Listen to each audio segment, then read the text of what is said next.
Recovery on Air, the official podcast of Crossroads Addiction Rehabilitation. Candid discussion about addiction and recovery with the people who have lived it, along with input from experts on the journey from struggle to triumph. Laugh, cry, and be inspired. And now, your host for Recovery on Air, Donna Alexander. Welcome to Recovery on Air, the show in which we work to break the stigma of addiction by talking about it. I am your host, Donna Alexander. And I'm your co-host, Diana Peterson. And today we are going to have a segment which we have labeled, So What's Your Story? So in the studio, we have Angy Bombard, and she is actually somebody that was referred to us by Diana Peterson, who you guys should have already heard her story too on the podcast. So we want to hear about your story. Let's hear how it started, you know, the whole typical thing. Right. Okay. Hi, everybody. I'm Angy Bombard. I have been clean since June 15th of 2011. Woohoo. Yeah, right? Yeah. Coming up on a birthday here in June, right? Nice. I turned 52 in April, and I'll turn 11 in June. Yay. Right? So, I know, really? We get 2 birthdays now, right? And you know what? Somehow my belly button birthday just is not as important as that other one. It tends to be that way. It absolutely tends to be that way. However, these days, when I celebrate a belly button birthday, I celebrate the fact that I made it that far. That's true. Right? Yeah. Because there's no way I should still be alive today. So my story is, so I'm the youngest of 5. I'm the only girl. I have 4 older brothers. That's space, right? I have no brothers and 4 older. So I grew up, a little tomboy, right? I was pretty much of a badass when I was young. You know, I had to fight my way to survive, right? Like I learned those skills early on in my household.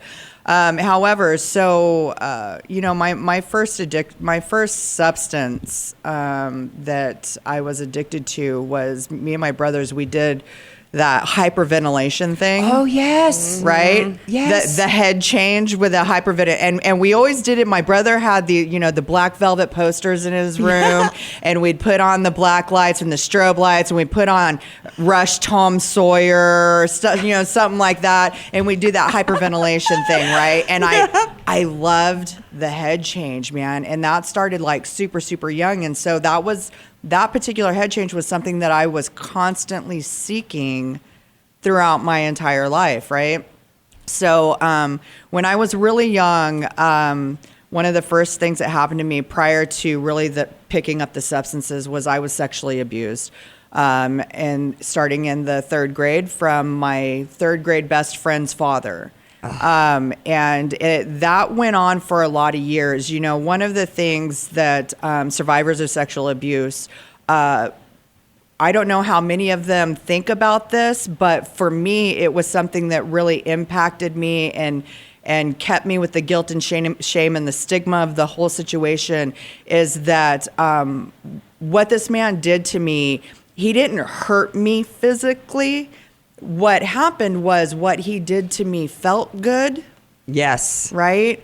And even though I knew that what he was doing to me was not right, like there's something wrong here, like my body betrayed me, right? Yes. Like, because my head was like, I don't like this, but my body was like, go with it. Yes. Right? And so it went on for a lot of years because of it. And, because it was my best friend's father, like I always felt very ashamed. I didn't want to hurt them. So I kept my mouth shut. I didn't tell my mom because my mom trusted her only daughter with this man, right? Because this was like, he was my father figure because my dad had taken off, when I was young, and my stepfather and my mom got a divorce, and he just kind of divorced the whole family type of situation. So this guy was my father figure, right? And the longer it went on, he would buy me presents and to help me keep my mouth shut, or when he would take me with the girls to go to Disneyland, he would give me extra money to spend in the park, things like that.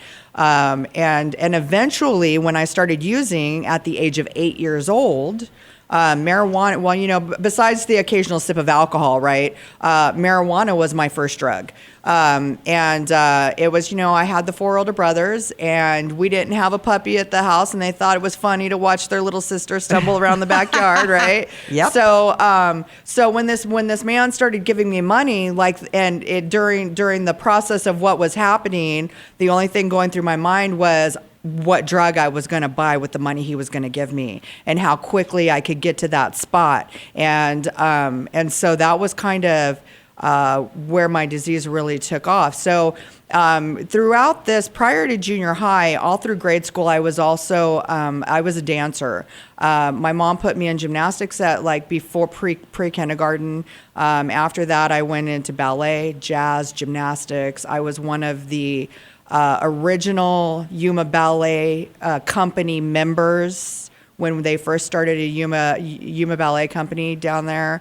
I went on to point a year before the rest of my class. That's the kind of talent that I had at such a young age. But when 6th grade rolled around, and my mom had to go back out into the workforce because she did, her and my stepfather got that divorce, and she told me, she's like, I can't afford to keep you in everything.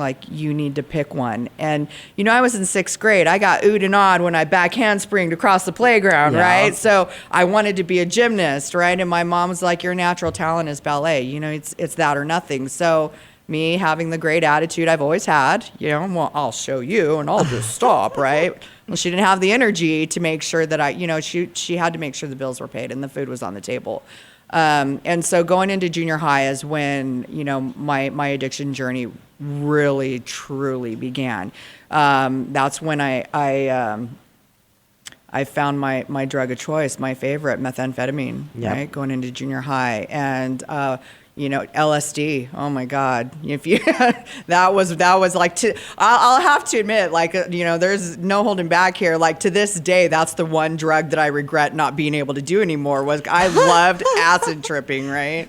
It was just my thing. I was cool with the visuals. I was cool with the things moving. I knew that I was on a drug. So what was happening didn't scare me. I was all in, right? And so, those were the things that I did. I ended up being a gold medal runaway, as I like to call myself. If it was an Olympic event, this girl would have the gold every year, right, every time, right?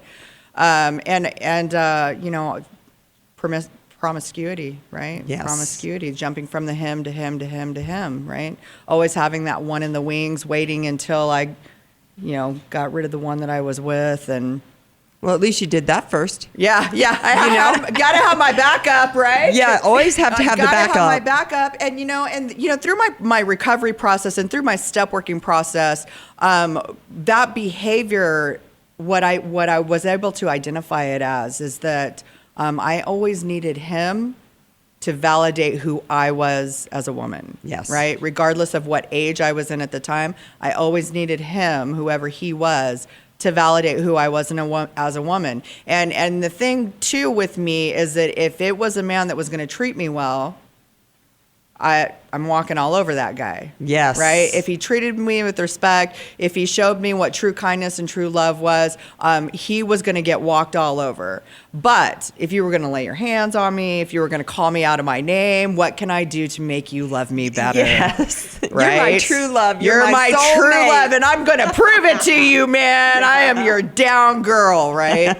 Oh, man, the insanity, right? Right. The insanity of the disease. And that, like the literature that I read, the Narcotics Anonymous literature, it tells me that the drugs are but a symptom. Absolutely. Right? And there's so much more involved than just getting loaded. There's the behaviors and the way that we feel about ourselves and the world around us and the people around us. And I just didn't know who I was. And I was always searching for somebody else to show me who I was. And if you were going to treat me badly, you were the person I was going to jump in your back pocket. And so being the gold medal runaway that I was, I was also obviously on probation as a juvenile, right? Because you can't really avoid that if you're in the lifestyle that we're in. And if you could, more power to you, because I just didn't give a shit. Right. Right. I was going to make the consequence worth the time I was going to do. And so I was going to have as much fun as I possibly could until I got caught, because I knew I was going to juvenile hall. You know, my mom, being a single mom by that time, and all my brothers had moved away, and they all got their life together. You know, they showed me how to get loaded, and then they moved away and got their life together, and I didn't have anybody around to show me that it's okay not to be loaded. Right. So I held on to it and I ran with it. And, you know, my mom finally, she went to the court. She's like, I don't know what to do with my daughter. You need to help me. And they're like, we can't do anything until she's on paper. So the only thing that we can suggest to you is to call the police as much as possible when you find her doing something. And so whenever the police would get that call, she's ran away again. Like, the police hated me because they got that call often. And they always knew it was going to be a chase, because I was going to bounce from friend to friend to friend, and I would always wait. This was the greatest part, too, is that my probation officer, her name was Penny Nickel, my juvenile probation officer. I'll never forget that name. Like, how can you, right? Penny Nickel. She lived right across the street from my best friend's house at the time. So from my best friend's window, I could watch her go to work in the morning. So I would always wait until they went and checked my best friend's house, and then I could go stay at my best friend's house, because her mom didn't give a shit. Her mom's like, come on in, right? And so, yeah, so I was that person that they would always miss me, you know, by a day or two, from friend to friend to friend. The last time I had run away, I knew it was my last chance. I was 16 years old. I knew that my consequence was going to be either juvenile prison till I was 18, or I could pull out the crocodile tears, right? And be like, Penny, I have a drug problem. I'm addicted to marijuana. And that was all I would admit to, right? That Right. I knew that's what you did, the crocodile tears. Yeah. Okay. And I've never been one that can like make the, cry on instinct. Like, there has to really be something going on. So the fact that I was able to do that at that point, but I wasn't going to admit to everything. Like, I'm addicted to marijuana.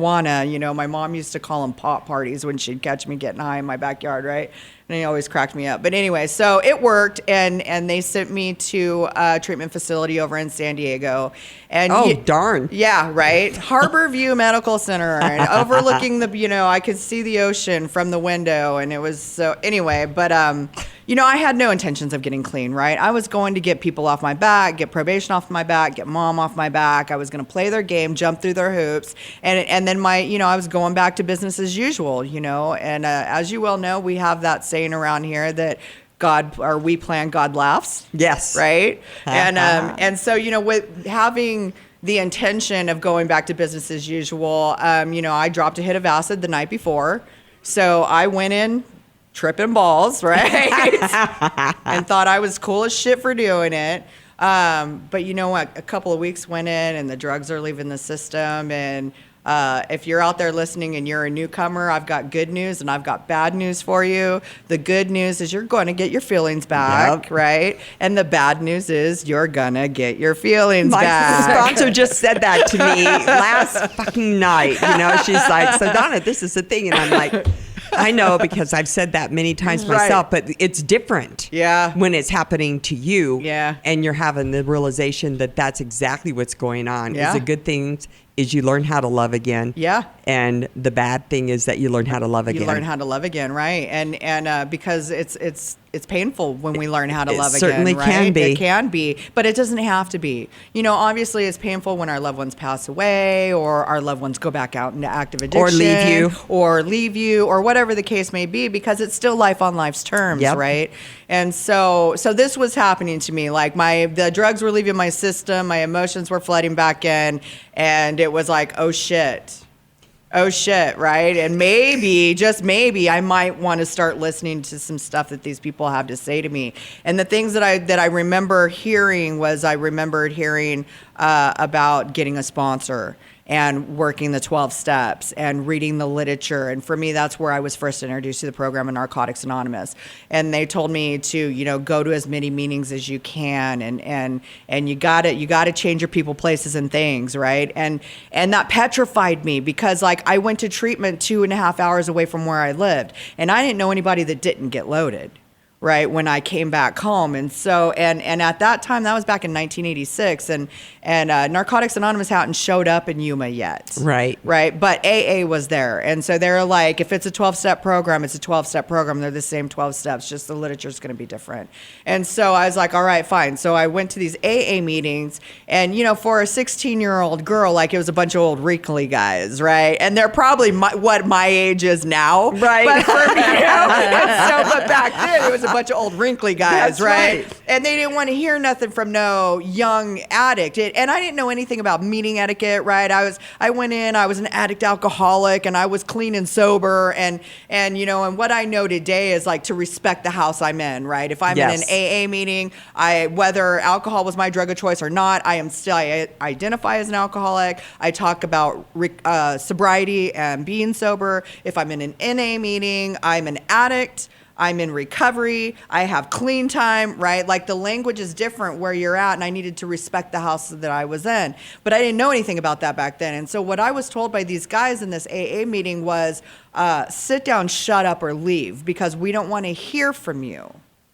Listen, right? Like, sit down, shut up, or leave. But what I've been told in Narcotics Anonymous is, sit down, shut up, and listen. Like, take the cotton out of your ears, put it in your mouth, right? The old school, right? Yeah. And if we want to hear from the disease, we'll call on you, right? Because in the beginning, like, I was all about, this is my disease, my disease, my disease, and I didn't have any solution. And so I had to listen for that solution. But so anyway, fast forward a little bit. I would eventually go back out because that just wasn't the place for me. I would turn 18.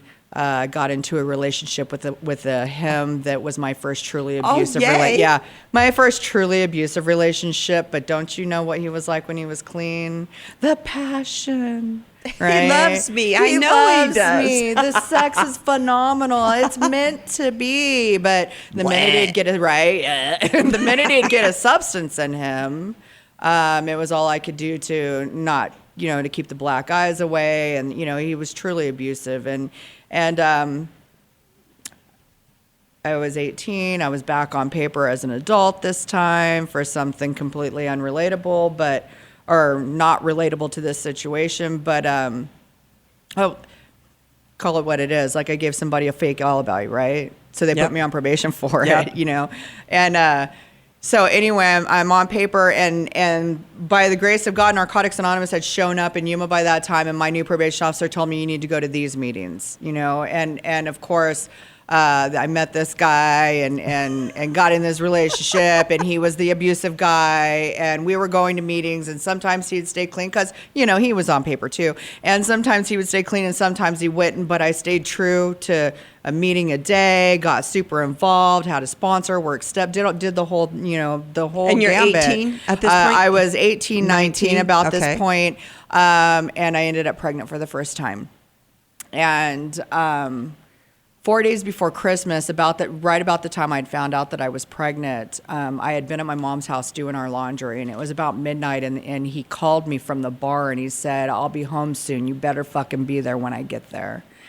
And I woke my mom up, and I asked her if she could please give me a ride home. And my mom never let me borrow her car. And this night she said, Angie, I'm going to give you my keys, and if you're not here in the morning to take me to work, you'll never use my car again. So, and you know, I truly believe that there are no coincidences in my life today. Absolutely. I absolutely believe that this was a God thing that she handed me her keys that night. Because when he came home, he was so intoxicated. He did things like hold a knife to my throat so that I would shoot him up. I myself have never used a needle. But on that night, I used one on him because he was too drunk to do it himself. And he held a knife to my throat so that I wouldn't pump him full of air. And then he proceeded to chase me around our apartment for about 4 hours, telling me, if you get out the door, I'll kill you. He did things like throw a pan of hot oil at me. He threw a hatchet at my head. He drugged me around the house by my hair and swore that he was going to cut my hair off. And we had an apartment that if the bedroom door, the bathroom doors were all open, you could run around our apartment in a circle, right? Because our bathroom was kind of a Jack and Jill to our living room and our bedroom. And then the kitchen door went into our bedroom as well. So he chased me around our apartment for about 4 hours, and with all these things happening. And I finally, at one point, was able to trip him up and get out the front door and jump in my mom's car. And I hit the lock as he grabbed the door to open it. Wow.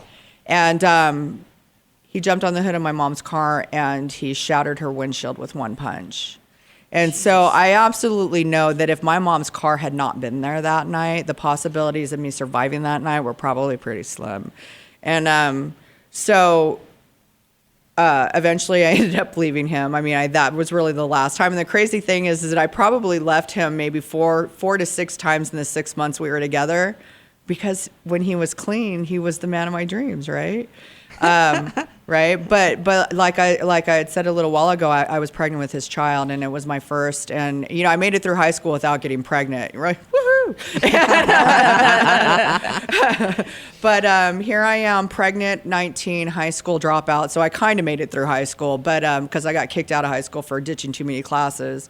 Pregnant with my first child, high school dropout, no job, really no future at this point. The only thing I had going for me is that I was clean. And one night when a friend of mine was picking me up for a meeting, my mom said to this guy, "Angie doesn't need this baby. She'll use it as an excuse for the rest of her life why she never accomplished anything." And she wasn't talking about getting rid of it. She was talking about giving it up for adoption. And, I always love to say it this way. I was walking into the bathroom as she was saying this, and of how dare you talk about me behind my back to my face, right? Because, she said it loud enough for me to hear. She wasn't trying to whisper it. But the thing is that I had to look myself in the mirror and ask myself if she was telling the truth. And I believe that she was. And so I made the conscious decision to give my first child up for adoption in recovery. And I could tell you, if it wasn't for the unconditional love that I found in the rooms of Narcotics Anonymous, I probably would not have been able to do the most unselfish thing that I've ever done. And it was really cool because I picked the family that she went to. It was actually some people that we knew. My mom worked with them on and off. My mom managed a moving company at that time. They reached out to me one day and said, your mom told us what's going on. We really wish that you would consider us. We've been trying to have children for 14 years. I'm unable. And so, I prayed about it. I talked to my sponsor about it. I worked some steps on it, and I chose them. And my God made it to where I could make her as much a part of this pregnancy as she possibly could be. She took me to all my doctor's appointments with me. She was my Lamaze coach. She was in the delivery room with me. And the father's waiting room, because at that time it was still labor in this room, delivery in this room, recover in that room. Now it's like all the same room. Right. But the father's waiting room was full of my fellowship. Just there Anybody to else support getting me. the chills right now? Right. Oh my gosh. I'm always And, mesmerized by her story. Right? And so, I had plans for once this was all done, or like once the paperwork was signed, and on the day of delivery, when my daughter Amber, they allowed me to name her. When my daughter Amber was born, and Dominga, her mom, said, "Angie, you have a beautiful little girl." And I said, "No, Dominga, you have a beautiful little girl."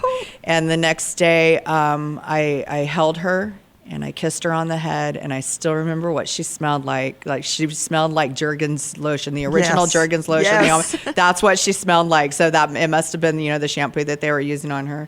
I kissed her on the head, and I placed her in her parents' arms, and I said goodbye. And 2 weeks later, I signed the official documents and moved to San Diego. So that part was all in works during my pregnancy. I was moving to San Diego to live with the girl that I met in treatment a few years ago. She set me up with a job. We had got an apartment together. She allowed me to use her car. Like, I'd drop her off at work, and then I'd go to my job, and we went to meetings. And in the rooms, we say that an emotional and a spiritual relapse always precede a physical relapse. Yes. And so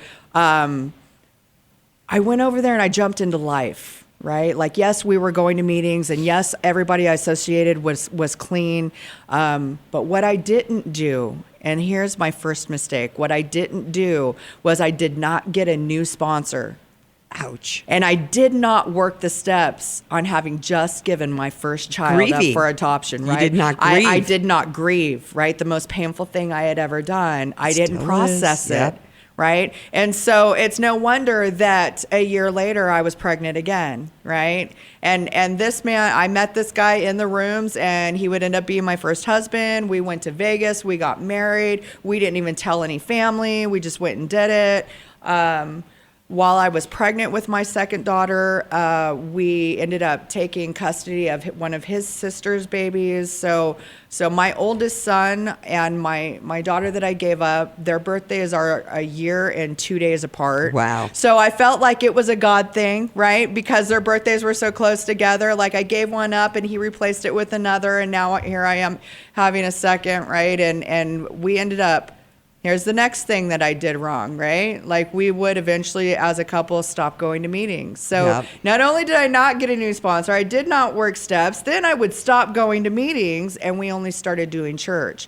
And you know, if you're out there and that's your thing, like, more power to you. Like, I love Jesus. You can't see me, but my shirt says binge Jesus, right? The God of Scripture is my God today.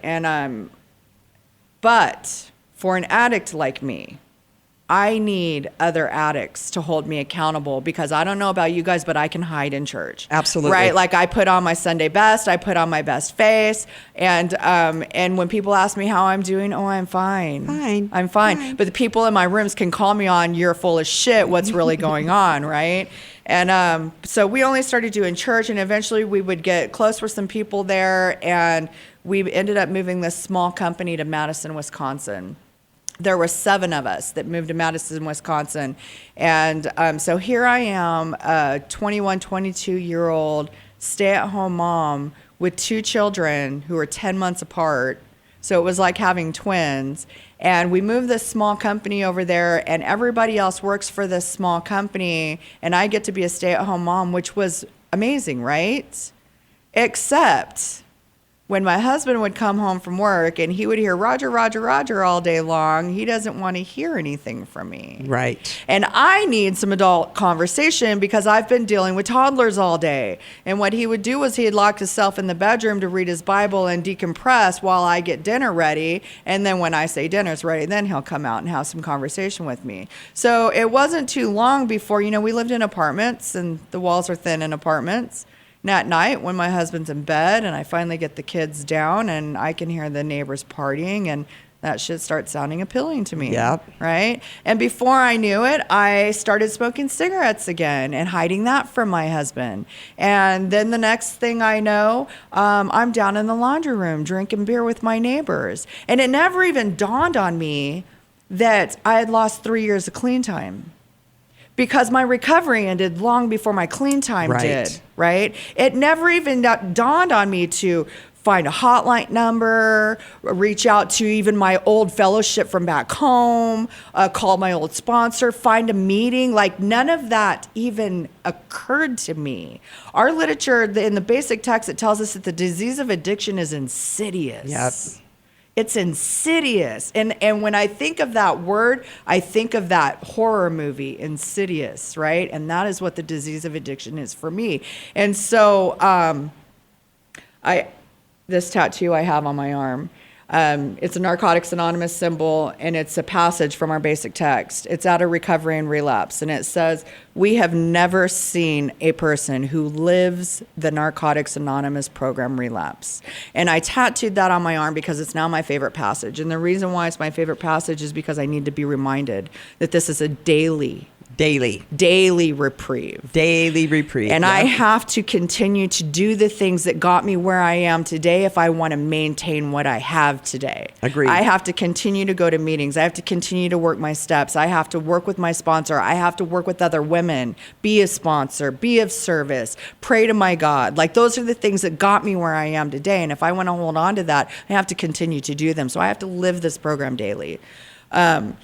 How much time do I have? Because I can talk for like 2 hours. You still have like 25 more minutes. Oh, shit. I got to fast forward then. So anyway, because I've got 30 years using and 11 years of current recovery, right? But I always like to start at the beginning because I've got recovery Absolutely. in and out of my life. And it's, so anyway, so my first husband and I, we decided that we were going to go on a vacation, right? And he took a month off of work, and we were coming back to the West Coast to see his family. We hit in Texas to go to a cousin's wedding. And prior to us going on this trip, like, I'd gotten the old high school friends on the line. Here I come.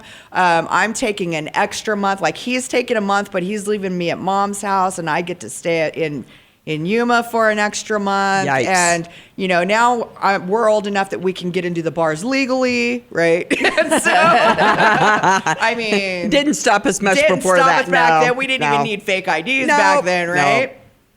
So I had it all planned. Like, my addiction was going, and I had plans to, like, further that. And so as soon as he dropped me off at my mom's house and he went back to Wisconsin, I had an instant babysitter. Mom hadn't seen the kids in a year or so, right? And so we were in the bars, and it wasn't a week before I had a new him in my life. Oh, shoot. And you still have the husband. And I still had the husband, right? Ruh-roh. And then it wasn't a week after that before my meth was back in my life, right? And there's this girl back in my fellowship in my home groups, and she busted out this ABCs of addiction the other day. Alcohol becomes crystal meth. Yes. Yes. 100%. And that's what it was for me. Like, alcohol might not have been my drug of choice, but it most certainly led the way to, in the bottle, back in the sack, right? And by the time I was going home, I already had a guy that was willing to take me in. And so I went back home to my husband and with my kids. And when I went back home, my father had gotten me a round-trip tickets on his frequent flyer mileage because it was cheaper than one-way tickets. So now I have an out. And I'm home for a couple of weeks with my husband, and he's telling me things like, I don't care what you want to do, you will read your Bible, you will do that, you will. And I was like, you got me fucked up. My mama she shoved that down my throat my whole life. You will not tell me what to do. So I made a call to this guy, and I'm like, hey, you still want me to come back? And he's like, tell me when, right? So I left my husband with a Dear John note and 2 small children, and jumped on an airplane and flew back to Phoenix, Arizona to willingly seek active addiction again. And I left my kids behind because the disease was already telling me, you're doing your kids a favor. You don't want to subject them to the lifestyle. You don't want to drag them around the streets, the dope houses, the bar scene. You're leaving them, although he wasn't the husband for me, he was a good father. You're leaving them in a safe environment. And now today, after working my steps, like there's a question in our step working guide that asks us about plausible but untrue reasons for our behavior. And when I hit that question, it was like a knife in my heart. And I was like, oh my God. Because, right, like that plausible but untrue reason for leaving my kids behind all those years ago was I was doing what was right by them. I didn't want to subject them to the lifestyle, right? But the truth is that I didn't want my kids in the way while I was getting loaded. That's right. I didn't want to be bothered with having to feed them, clothe them, bathe them, making sure they were safe. I was busy getting loaded, and I didn't want them in the way. Yep. And man, that was one of the hardest freaking questions I had to answer honestly, right? And but I got to tell you, like, having the courage to do so has allowed that relationship to heal. My current journey is truly all about restored relationships, the restoration of family. And, I ended up with a second husband and a third child. And this was that baby that every day was going to be the last hit when I found out I was pregnant. Every day was going to be the last time I got loaded, right? And before I knew it, I was given birth. Yes. The disease had me in such a grip that I couldn't stop. Like, I love my children. I mean, we love our children, but we love our disease more. And that's the reality when we're in it. And I couldn't stop. And after I had him, I stopped for a little while because I'm one of those women that like to nurse. And so, but I didn't want that going in, right? But I know, like, he's getting it the whole time I'm pregnant, but I'm going to stop while Our I'm delusional nursing. thinking, Exactly. absolutely. But there was this one night when all our friends were over. My second husband, he was in the room chopping lines, and I was in there nursing, and I just started crying. He's like, "Babe, what's the matter?" And I'm like, "I just want to get high so bad." And he co-signed it for me. Go ahead. But did I stop nursing? No, I did not. And so fast forward, I would end up leaving that marriage and that child for another him. This other him would get me involved in running drugs, and I would end up doing 5 years in prison. And when I had there was a huge case. I had 50 co-defendants, and they brought us all up here, and we were all at Estrella Mountain, and it was a big fucking circus. And when we all went to court together, they had to clear an entire courtroom for all. It was crazy. Anyway, so when about 7 months into being in Estrella Mountain, I told my attorney, "Look, you need to get me a plea before I catch another charge up in here," right? And he's like, "Well, you realize if we take your first plea, you're going to prison." I'm like, "Check it out. I am well aware of the fact that I'm going to prison. I am not afraid to go to prison. You need to get me to prison." Right. So I signed my first plea. I signed for 5 years. It was like a vacation for me from the chaos of my life. I got a college education while I was there. Wow. I learned how to operate and computers, and because back then we were all on still dial up and AOL, and I knew how to get on and play a specific game, but that's all. I really didn't even know how to type. Right. But I got an education while I was there, and I was never going to go back to methamphetamine or any drug. It stole my life. It stole the ability for me to be a mother. I listened to my son's voice change over the phone. I didn't have a single visit the whole time I was there.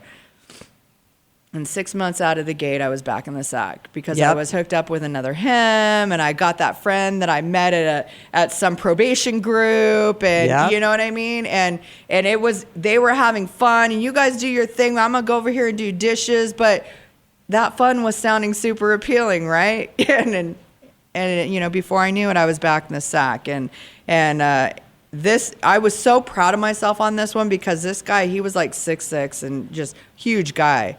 And the first time he pulled back on me, he didn't hit me. And I recognized it for what it was. And I got out of that relationship before it turned violent, physically violent. And I was so proud of myself. And I called my mom and I told her, "Mom, you'll be so proud of me. Like, I got out of this relationship before I got punched." And she's like, "Oh, good for you." And the very next relationship I got into turned out to be the worst physical abuser I've ever been with.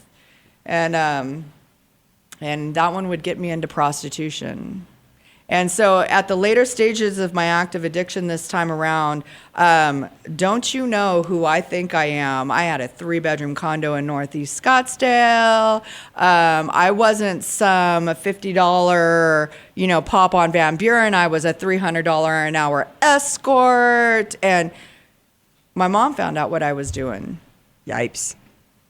And the story that I perceived at the time that I found out that she knew is that she had called all my brothers and my 2 ex-husbands and told them, "Your sister, the mother of your children, is a prostitute. How dare you fucking call me a prostitute?" Right? I'm an escort. I'm an escort, thank you. Yeah, exactly. Right? That's how she says it. I'm an escort. There is a difference, right? Today, I can admit that I was a prostitute. I was just a high-dollar prostitute, right? It is what it is. But the thing about it is through my step working process, what I learned, in the beginning, I talked about that man that physically molested me and would give me gifts and money. Yep. I'd been a prostitute in grade school. I just didn't realize it. Right. Because I didn't tell. And so anyway, I stopped talking to my mom, and I didn't speak to her for what seems like 5 years because I can hold on to a grudge, huh, Yes. Diana? Oh, yeah. Oh, yes. Diana and I met in active addiction, and in the process of me being an escort, and air quotes here. She became my girlfriend. Yeah.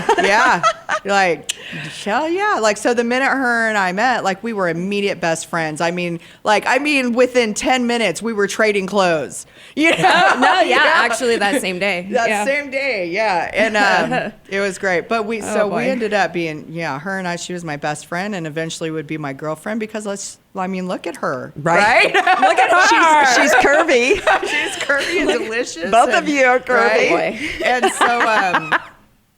so, you know, I didn't speak to my mom for about 5 years because how dare you? And so I'm going to fast forward here now. In March of 2011, I'd gone down to Yuma. And I, you know, in the beginning of my recovery, I used to tell it I'd gone down to see my son, and I got arrested at our border check. So if anybody, for those of you out there, we have a border patrol spot leaving Yuma, heading back towards Phoenix, and we like to call it the come on probation, leave on come on vacation, leave on probation border spot, right? Because so many people have got hemmed up there, right? And the friend that was with me, she had a little bit of weed in her purse, and the dogs hit on it. Oh, right, and pulled us into secondary.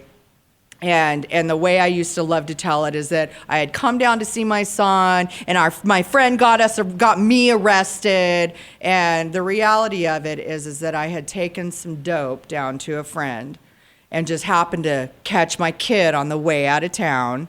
And yes, her weed might have got us pulled into secondary, but the meth in my wallet and the loaded gun in the trunk of my car is what got me arrested. Oops. Right? So I had, my step working process, right? Yeah, My step exactly. working process. I had to take responsibility for my side, for my behavior, my actions. And because they let her go with a misdemeanor ticket, my pit bull puppy in the car we were in. Right? So obviously my stuff got me kept there.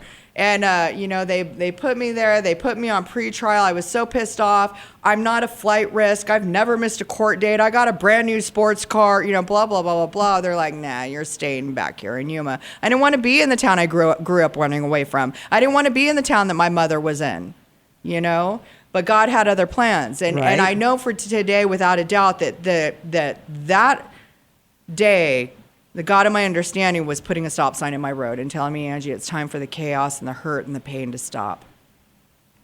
And I would end up going through the drug court program. And I accepted the drug court program because my ex-husband, while I was in prison, he got arrested and went through drug court. And I figured that was going to be the quickest way back into my youngest son's life. And, manipulation 101 here, right? And but it didn't work out that way, right? Like my youngest son didn't speak to me for the first 3 years of my recovery. Yep. And so somewhere along the line, I had to realize that I got to do this for me and not to manipulate my way back into him. And my mom, so in Yuma, was a winter visitor town, right? And so you learn back streets real fast if you live there. And the place that I was staying to, the place where our meetings were held, that back road that I like to take always took me by my mom's house. And it was a time of year where, it was a beautiful time of year where we kept our doors open, right? And I'd go by my mom's house for like 2 weeks and her fucking front door was always open. And I kept hearing the God of my understanding, clear as day as I'm speaking to you now, tell me, Angie, you need to forgive your mother. And if your children have forgiven you, how dare you not forgive your mother? And if I have forgiven you, how dare you not forgive your mother? Literally as clear as I'm talking to you, I would hear this voice just knocking on my heart every time I would drive by and see her door open. And so one day I said, okay, God, if her door's open tomorrow, because that's how we do it. That's how we do it. Then I'll stop, right? And of course her door was open, right? And I almost drove by and he was like, you made me a deal. So I stopped and I backed up and the sun was setting and so I was silhouetted and she didn't know what kind of car I drove. And again, no coincidences in my life, right? My mom was walking through the house and saw someone pull up in front of her door, in front of her yard. And so she walks out and she says, who's out there? And I said, it's me, Mom. And I had expected the kind of reception I would have given the person who treated me the way I had treated her. And very violently, very foully. I was always calling her outside of her name so that she could hear me if she would call my condo to speak to my, my kids. And Mom, Grandma wants to talk to you. Fuck that bitch! And I would say it loud enough to where I knew she could hear me. Like I was cruel. So I had expected the kind of reception I would have given that person, like, get off my property. Why are you even here? But that's not what she did. What my mom actually said to me was, well, it's about time you came home, get in here. And on that day, and this was my first true experience with the spiritual principle of surrender. Yep. I surrendered to the voice of my God. And I went, and my mom and my relationship started to mend on that day. And thank God, because my mom's got this mighty God too, right? And so she's really met me on this journey. And she was taking a trip and going back to Oklahoma, needed someone to stay at the house and watch her dogs, and asked me if I'd be willing to do that. And when she came home and her house hadn't been burned down and all of her stuff was still there, she's like, well, if you'd like to go ahead and stay and move in, you can do that. And awesome, right? So my mom allowed me to come back and live in her house while I was getting back on my feet. And although my mom's home is a safe environment, as far as like I know a lot of our families used to, and so going back home isn't always the best thing for us, but for me it was okay. However, Yes. this was the house I grew up running away from, right?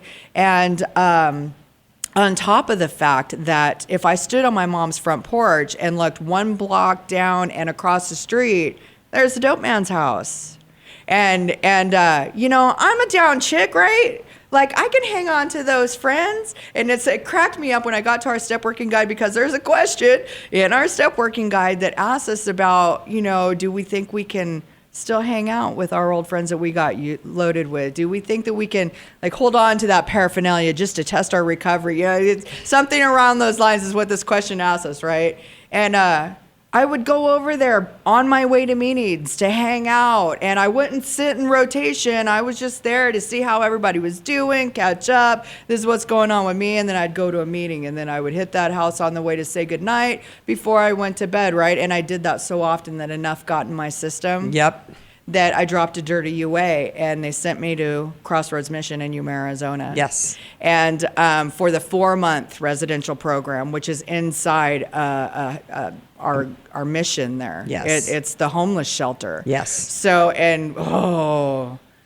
I did not do what they said I did. I don't deserve to be here. Oh man, everybody who would listen, I said that too. And then one day, this ray of hope walked through the door, in the form of someone that I got loaded with over 20 years prior. And of course, I proceeded to tell her how I didn't deserve to be here and everything. And she's like, whoa. And I'm like, well, what are you doing here anyway? And she's like, well, I've come to take some of your fellowship members out to a Narcotics Anonymous meeting. And I'm like, how do I get in your car? I'd need to be your sponsor. Done. You're my sponsor, right? Another manipulation 101. And she's like, all right, get in. And so on the way to this meeting, she gave me some basic instruction that I'll never forget. And although I'd already been going to meetings, you know, I'd been going to meetings, and I wasn't like none of you people, right? Like, I wasn't homeless. Right. I had money in bank accounts. I have a sports car. Yep. Don't you know who I think I am? It was all the differences that I was looking at. And so when she took me to my first meeting with her, she was like, I'm going to give you some basic instruction. When we get there, you can get your coffee, smoke your cigarettes, talk to people, whatever. But as soon as the meeting starts, I want you to stick in your seat. I want you to stay in your seat, because you never know when you're going to hear that thing that could save your life that day. And if you don't like the person who's sharing, I want you to close your eyes, because you never know who might say that thing that could save your life that day. We have to listen for the message, not listen to the messenger, right? And so I've held on to that, because it has saved my life on more than one occasion.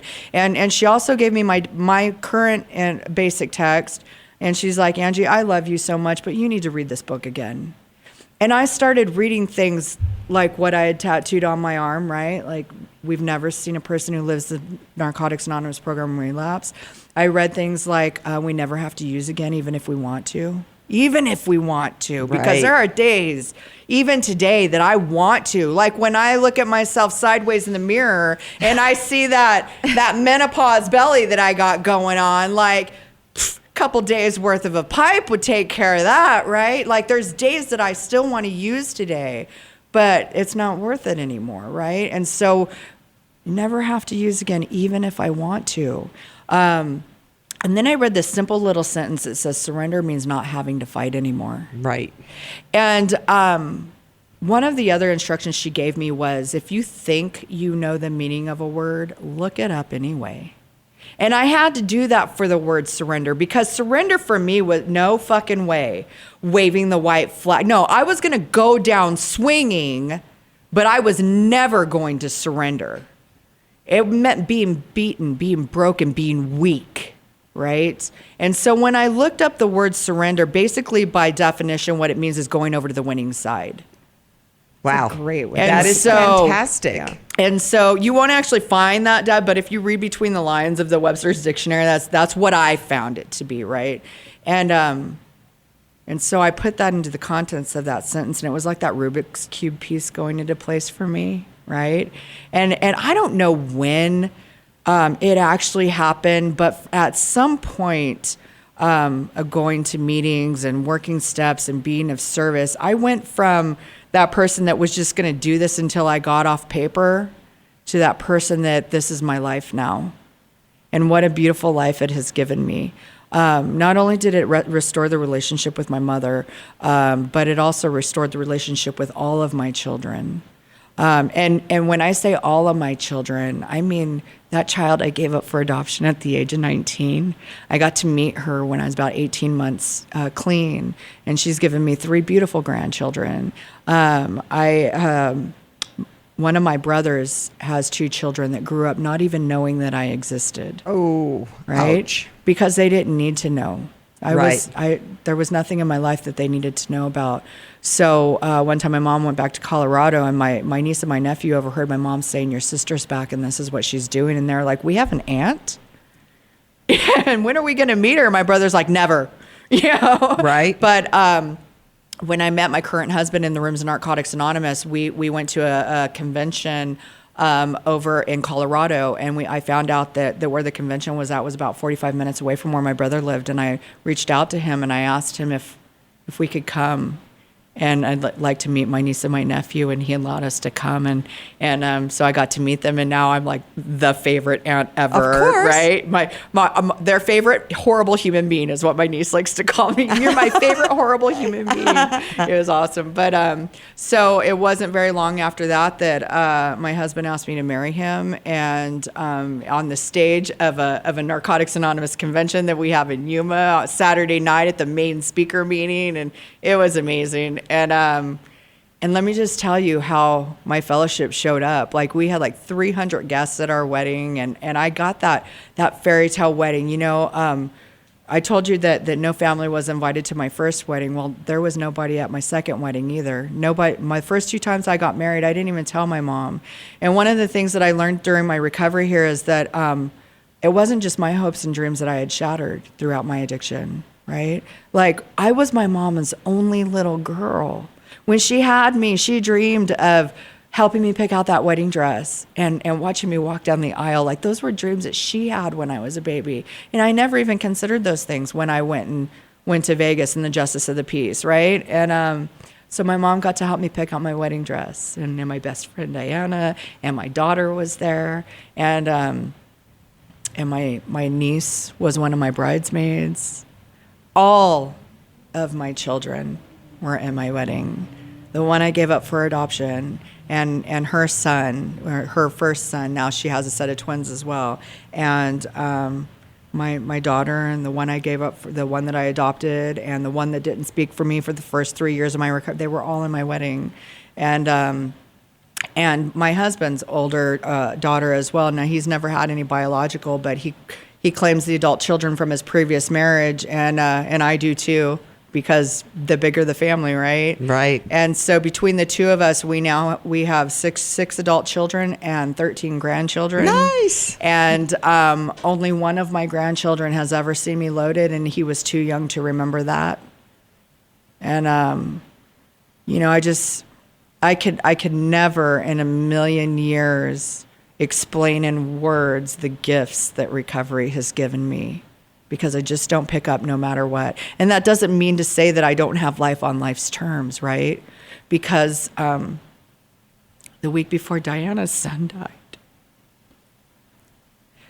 my son had been living with us, and he had been, he was in active addiction. And he was doing opiates, and he was like, Mom, my other grandmother found me smoking pills in her bathroom. I'm afraid to go home to Dad. I'm like, come live with us. And I immediately swooped on that Sergeant Save-A-Bro cape and went into action for him. Like, I knew the people to call. I knew the actions he needed to take, and I did it all for him as opposed to giving him the tools and having him do it himself, because we got to do for ourselves in our recovery. We can't get this by osmosis. We can't do it by somebody else working our steps for us. Like, the healing journey is ours and ours alone. And I went into action for him because I'd finally had him back in my life, and I didn't want him to die, and I didn't want to lose him again. So I was doing everything possible to do his recovery for him. And then one morning I woke up, and he totaled his truck not even a mile away from my house. And it was the scariest phone call. I woke up to like 20 missed phone calls from all kinds of different people and voicemails from all kinds of different people. And before I even knew for sure that he was okay, my biggest fear was my son just died, because I was hiding the secret that he was still using in my house from my husband, because I didn't want to lose him again. I was finding his paraphernalia, and I wasn't telling my husband, because we'd given him consequences that if you use in our home, you have to leave. Yep. Because this is a house of recovery. And I was finding his crap, and I wasn't telling on him. And my biggest fear was, I'm going to make that call, and I'm going to find out my son is dead. And by the grace of God, my son was not dead. His truck was demolished, but he had bumps and bruises and scrapes, and he walked away from it. But the thing is that I didn't use over that. And a week later is when I got the phone call from Corey, Diana's husband. Angie, AJ is gone. And I'm like, what do you mean he's gone? Where'd he go? He said, AJ is gone. So I said, what do you mean he's gone? And I just, again, no coincidences, because I work from home, or I work from home, quote unquote. I'm a glorified stay-at-home housewife, but I was at my husband's office that day, in that moment, when I got that phone call, and I said, we need to go to Phoenix, like, immediately, right now. And my husband didn't ask any questions. He said, okay, let's go. And we got up here so fast that the crisis team was still at her ex-husband's house. And when Corey went in to tell her that we were there, she came out and she fell into my arms, and the first words out of her mouth was, I need a meeting. Because the worst thing in life had just happened to my best friend. And she knew what she needed to do to not kill herself over it. Yeah. She said, did a lot of that in those days following that. Yeah. I got to be there with her too.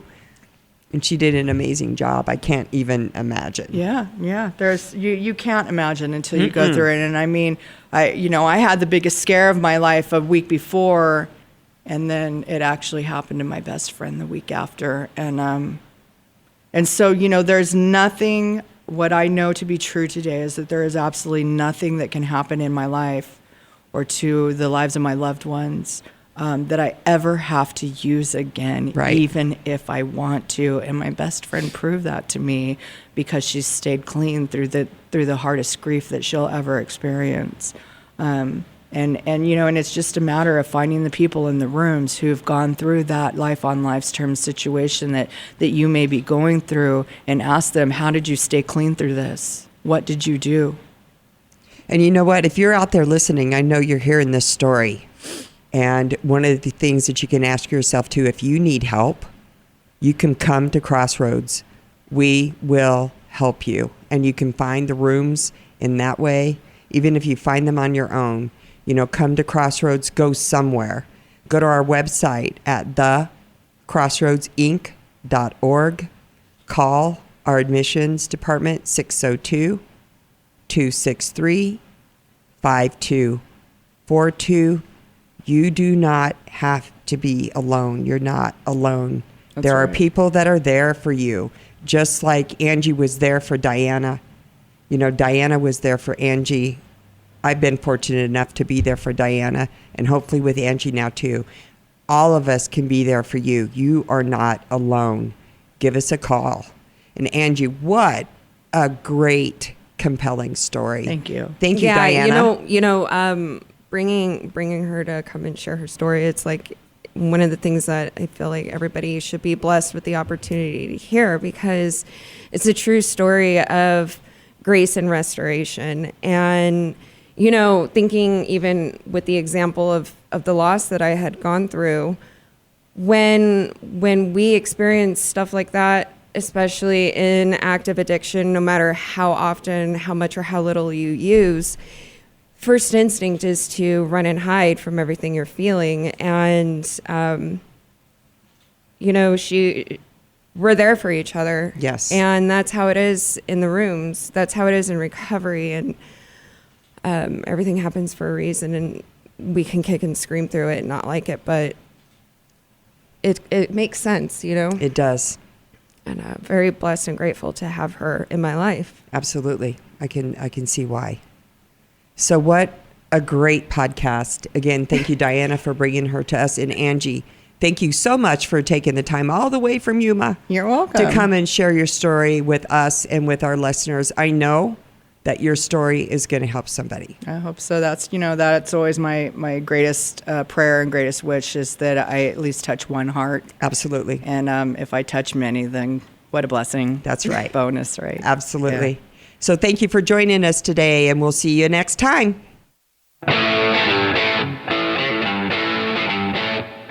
Thanks for listening to Recovery on Air, the official podcast of Crossroads Addiction Rehabilitation, with your host, Donna Alexander. Join us next time as we continue our candid discussions about addiction and recovery. Listen 24/7 anytime to this or any of our shows online at starworldwidenetworks.com or wherever you get your favorite podcasts.